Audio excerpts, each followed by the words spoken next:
Gente, o vídeo agora, nesse momento, estamos no, dentro da, né, numa experiência de chuva aqui, então vai ficar um pouquinho, né, com o som de chuva. Eu acho que vai dar É um... lindo, e é lindo. É, Devia mostrar aqui chovendo para as pessoas, aqui, ó, que é gente. muito bonito. A chuva é a bênção aqui. Olha que beleza. Todas as plantas ficam lindas Dezembro, né, Ida? e é muito bonito. Não é perna. É muito linda a chuva. Também estamos na companhia aqui da cachorrinha aqui do vizinho, a Pérola. Ela é uma cachorrinha do condomínio. Todos nós cuidamos dela, Olha. né? E Pérola? Oi, Perla. Aí. É uma grande companhia. Então, vamos lá, Ida. A pergunta que eu queria trazer hoje: o que fazer quando não sabemos o que fazer? É, Essa é a pergunta. E assim, ela pode a princípio parecer confusa, né? Mas assim, ela faz um certo sentido porque quando a gente se sente desamparado, né? Uma situação de desespero existencial, ou quando a gente está perante alguma escolha e não sabemos, né, o que decidir, a gente entra num fluxo de pensamento, né, que nos gera um sofrimento assim, né, insustentável, né? Porque a gente entra, né, num ciclo de, um de ciclo. ideias, de É. pensamentos, às vezes, muitas vezes sozinho, sem ter, né, um recurso. E esse fluxo de racionalização, né, Ida, nos coloca numa situação assim de estarmos muitas vezes preocupados, até de estarmos preocupados, né? Então a gente às vezes sai do objeto de preocupação e fica pensando O que vai acontecer comigo? comigo, né? Isso não resolve em absoluto. Sabe por quê? Porque você vai lutar boxe com a situação. E a situação, em geral, é mais forte do que a gente. Porque se eu não sei o que fazer, é porque eu estou metido numa situação que é difícil, confusa, né? Então, quando eu não sei o que fazer, como humano, eu entro num processo mental de investigar. Ou seja, eu começo a pensar, eu começo a pensar, eu começo a pensar e cada vez eu me enrolo mais, normalmente. Porque eu penso que eu vou furar a situação, eu vou achar ali na frente uma resposta, né? Ou então chega uma hora que eu supero isso com a minha força, com a minha inteligência. E nada disso funciona. Não funciona. Você se lembra que Einstein sempre falou: você não acha a solução de um problema no mesmo nível vibracional daquele problema. Eu não acho a solução quando eu começo a ter uma questão que eu não sei resolver, porque eu começo a procurar no mesmo programa que está instalado na minha mente, que a mente humana é uma mente formada pela cultura que eu nasci. E dual, né? No Brasil. Dual e formada na cultura. Então eu quero uma solução que a cultura já tenha de uma coisa que eu não sei. Se eu não sei é porque não está no meu programa. Ou então o programa não tem aquela resposta. Eu chamo de programa a formação mental do ser humano. O ser humano é um condicionamento mental. É um banco de memórias com uma placa muito bem instalada, né? Tomando a metáfora do computador, onde eu aprendo a cultura que eu nasci, desde a hora que eu fui gerado. E depois que eu nasci, que eu saí lá de dentro da barriga da mãe, eu vou comendo a cultura na qual eu nasci e vou instalando ela dentro de mim. Quando eu me deparo com uma situação ou emocionalmente muito forte, fora do meu padrão, ou numa questão forte, cultural, que eu não sei a resposta, a tendência é entrar no estado, como você chamou, de pensação. Ou seja, eu vou pensar, eu quero saber, eu me angustio, e cada vez eu estou mais enrolado, e cada vez eu sei menos o que fazer. Por quê? Porque a resposta não está nesse nível. Não existe isso. Então não vou furar e não vou superar com esse modelo. Aí você me pergunta uma receita. Não existe também, né? Mas existe uma coisa importantíssima. Eu saber que nós temos muitas dimensões energéticas e que quanto mais eu me concentro, mais eu vou para o meu centro e, se possível, num estado de silêncio interno, eu vou saber a resposta. Porque ela vem de uma dimensão que não é condicionada pela cultura. Nós temos muitas dimensões não condicionadas. Então, a resposta tem. Só ela não é do condicionamento cultural. Para eu chegar nessa resposta, eu tenho que fazer silêncio. Não é silêncio de calar a boca, não. Porque calar a boca e a mente não para de pensar.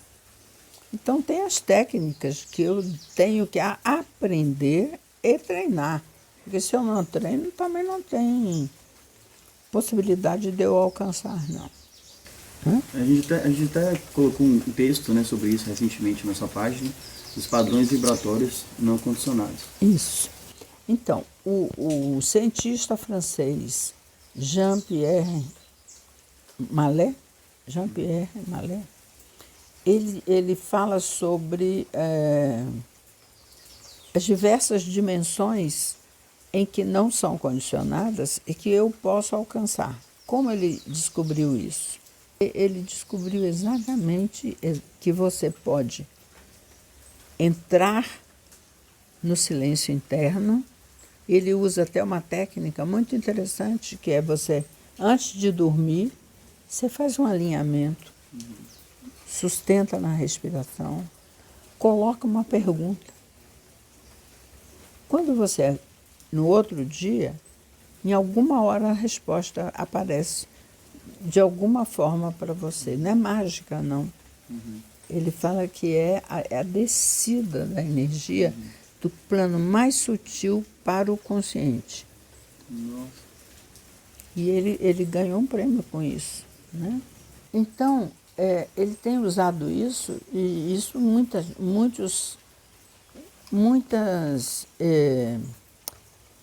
teorias e muitas técnicas psicológicas já têm usado isso. Agora, você tem que aprender a fazer um alinhamento do emocional, do físico, do mental, porque nós geralmente estamos sentindo uma coisa, pensando outra e fazendo outra ainda por cima.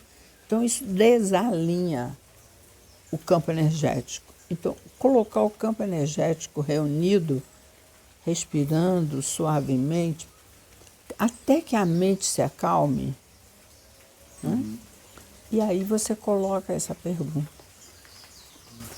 Entendeu? Um bom exercício, né, Ilha? A gente fazer isso com coisas que são corriqueiras, simples. Aí eu não é nem dúvidas existenciais. eu não, aprendi, vou ou não vou em tal lugar? Eu aprendi isso sem ninguém me ensinar, porque minha vida foi eu comigo mesma, né? E Deus, como eu digo. Então, eu vou contar uma coisa bem simples. Eu tinha muito filho, né? 5 filhos dentro de casa, mais uma pessoa que morava conosco, uma mocinha que a gente veio morar com a gente. Então, era um apartamento, meus sapatos de 5 filhos da moça. Não era fácil essa história dos sapatos. Eu vivia catando sapato e botando sapato.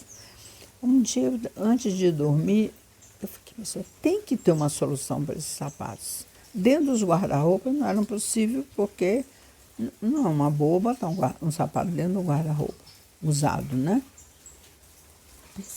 Pensei, não achava a bendita solução para o sapato. Aí eu, antes de dormir, eu pedi muito, assim, eu falei, eu tenho que ter uma solução para esse sapato. Eu não sabia dessa técnica, não. Dormi pensando nisso. Como eu vou resolver a questão de tanto sapato dentro de um apartamento? Eu acordei de manhã, peguei um papel, isso eu não pensei, não. Peguei o papel e desenhei um armário. Fui no corredor, porque esses apartamentos antigamente eram assim, uma sala grande, um corredor e os quartos, né? Banheiro e quarto. Fui no corredor, medi o tamanho do corredor e a largura que eu podia fazer um armário. Fiz um armário comprido no corredor, todo de treliça para o vento passar dentro, com prateleiras, e botei assim, ó, agora você tem essa prateleira, você essa, e todos os sapatos vão ser guardados e ninguém vai mexer no seu sapato, porque você vai ter uma prateleira só para você. Você não tem ideia. Essa solução veio da onde? Eu não sou arquiteta, desenhista, eu nunca imaginaria de botar um armário no corredor para guardar sapato. Era bonito, ele todo de treliça assim, e as portinhas de correr. Resolveu a questão dos sapatos na minha vida, super simples, né? Aham, sim. E tem outros elementos que eu já vivi assim. Então, acho que se você não sabe, não sabe. É sinal que o programa que você tem dentro da sua... Pode ser da coisa corriqueira, como foi essa questão, pode ser uma coisa emocional, pode ser um programa mental, vamos dizer assim, que você precisa de solução. Experimente fazer silêncio.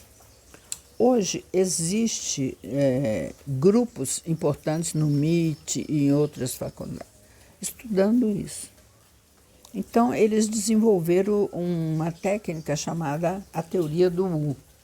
Você já estudou a teoria do U, né? O que é? Numa organização, eles têm que dar uma solução que eles não conseguem achar, reúne a equipe, cada pessoa coloca o que ela acha da situação. Porque tudo que eu acho é o que eu aprendi na cultura. Eu acho, pronto, você falou acho, você achou porque você aprendeu na cultura que você viveu. Então, cada pessoa, por mais inteligente que seja, vai ver isso de uma forma. Quando eles terminam de fazer a rodada dos achos de todo mundo, eles fazem silêncio, muito silêncio. E não pensa mais no assunto. Quando eles se reúnem de novo, cada um coloca o que veio para ele. E a solução que veio, a mais abrangente, é adotada pelo grupo. Grandes empresas estão usando essa metodologia para resolver os problemas que ninguém sabe a solução. Deixar que o campo mesmo, né? Campos mais sutis, que não são condicionados pela cultura, tragam a resposta. Elas existem. Belíssimo. Então, é uma forma que a gente pode aprender. Isso a gente tem que aprender. Isso não acontece de graça. É preciso que nós aprendamos o caminho. A respiração, a postura. A pessoa chama isso de meditação. Pode ser, é uma meditação. O que é meditação? É você aprender que níveis mais sutis da consciência, que não são condicionados pela cultura, tenham a resposta.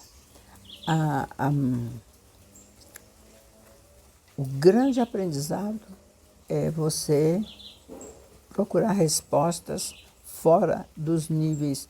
Os níveis condicionados é o seu físico, que aprendeu a postura da cultura que você vive, é o seu emocional, que é mais do que aprendido desde a hora que a gente nasce, né? Ou até antes. E a nossa mente, que é construída na cultura. Esses níveis são condicionados. Nesse sentido, quem age nesses níveis não passa de um mamífero bem treinado. Não é humano. O humano pode captar níveis não condicionados.